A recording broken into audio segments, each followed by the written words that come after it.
I remember my first panic attack as if it were yesterday. I want you to picture the scene.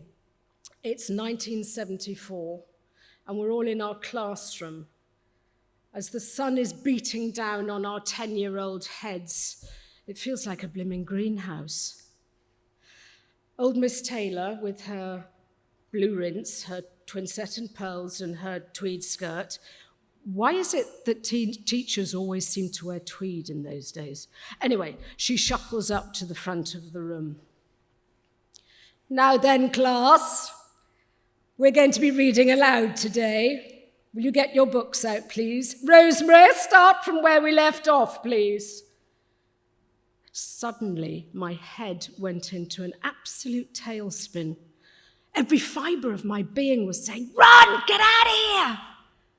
You see, public speaking was the single most anxiety-inducing task I ever had to do as a child. I was sitting there, and I could hear the voices snaking up and down the classroom as my friends and other pupils were delivering their paragraphs with absolute alacrity. To add insult to injury, I was the penultimate reader, and so my anxiety levels were absolutely skyrocketing, and they were going to be prolonged for that little bit longer. I sat there and I went through the pages looking for my chapter, for my verse, and I found it, so I started practicing it in my head and looking for any of the words that I would stumble on, because what would happen if I got it wrong? What would happen if I messed up? What would they think of me? Would they think I was stupid? Well, yes, of course. So how was I going to get out of this? I could hear that there were 3 people away. So I started fumbling with my pencil case just to sort of try and distract myself, to try and make myself feel calm. But how could I? Because this was absolutely terrifying. Suddenly, it was my turn. And before I could get a word out, I let out an almighty screech. Good gracious, what is the matter, girl? I sat there with my arm outstretched to reveal not 1, but 2 shiny staples embedded in my thumb. Will somebody please take Caroline to the sick bay so we can avoid a bloodbath here? Hurrah! I had avoided my doom. I had got a reprieve. But at what cost? 2 months later, at a parent-teachers meeting, Mum, Dad, and I were sitting in that very same classroom. They were dwarfing me as they sat on the tiny chairs that us pupils used on a daily basis. We sat there and watched old Miss Taylor expectantly. Over the top of her spectacles, she looked at us with rather a patronizing look. And she said with a look of pity in her eyes, "Caroline's not really going to be setting the Thames on fire now, is she?" What? Is that true? I thought I was a good pupil. This can't be right. It has to be right. She's the expert. But I tried really hard. I handed in my homework on time. I was always polite. I never got into any trouble. Well, apart from the thumb escapade. And here was my teacher, my head teacher, basically consigning me to the scrap heap at the tender old age of 10 years old. What happened was I unconsciously gave up. I decided to withdraw. I became a wallflower because, after all, she was the expert, wasn't she? And little did I know that actually that one single comment delivered by a wizened, antiquated old expert changed the trajectory of my childhood. Throughout my childhood and my adolescent years, I became quiet and introverted, And in order to avoid any further criticism, I tried to make myself invisible. What happened, though, was that I was bullied mercilessly.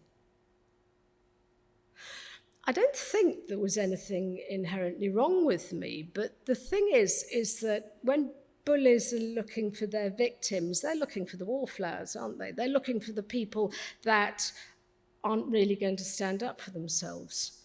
And for that reason alone, I stood out. I had a target on my back. I went on through my education, and I joined the corporate world of IT. Not long after my daughter's first birthday, I was being reprimanded for cancelling a meeting with my then client, which was Marks and Spencer. And you see, what I did was I cancelled because my daughter had just contracted chicken pox. And so the nursery wouldn't have her. I didn't have appropriate childcare, so I had to look after her. And I was being rebuked because of that. I broke the cardinal rule of the client always comes first. So I was being told off. I was being hauled over the coals. And that was it. I actually resigned on the spot.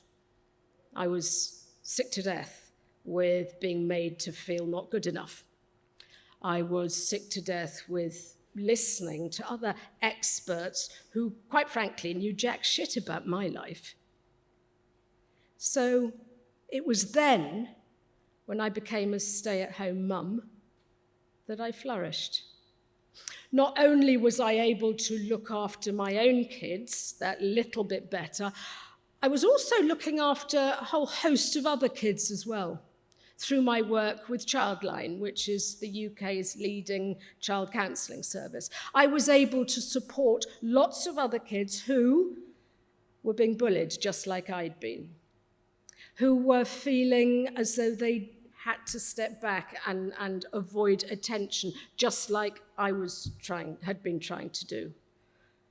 And so I was supporting young kids who had high anxiety or low self-esteem. You see, I knew these kids because I had been one of them.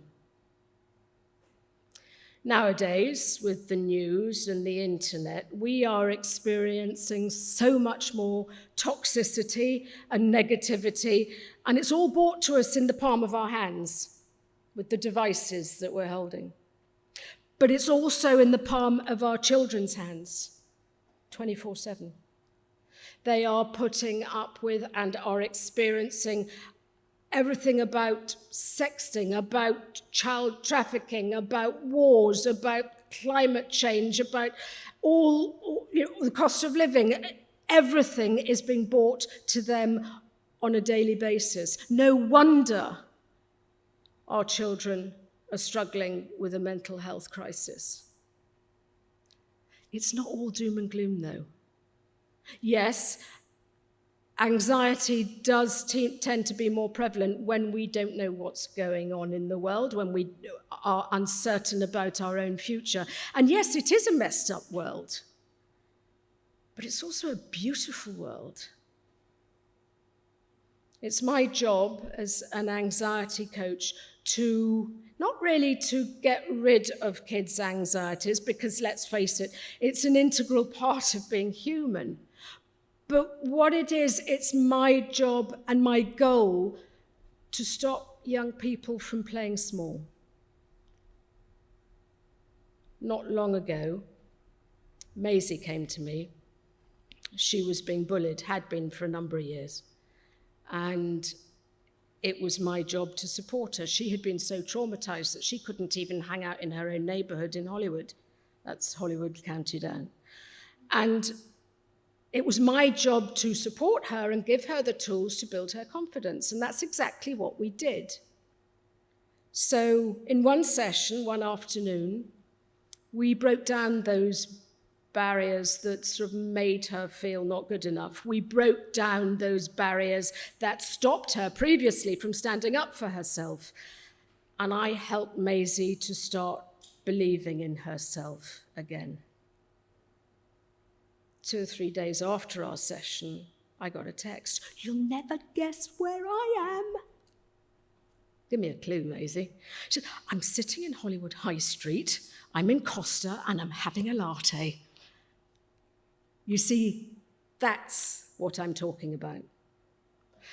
When we arm our children with the courage to stand up to their demons, when we arm them with unwavering self-belief, and when we give them the tools to build their confidence and to combat their anxieties, not only are we giving them the tools to live an anxiety-free and worthwhile and fun life, but we are equipping them as a generation to build a bolder world, a braver world, where dreams not only come true,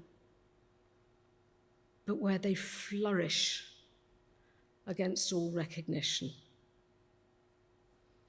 And it's up to us to craft that destiny for our youngsters as their mentors, as their parents, as their experts. So I want you to stand with me and stand beside our kids and cheer them on from the sidelines so that they can build a bigger, bolder, brighter future for themselves, where they can set their own Thames on fire. Thank you.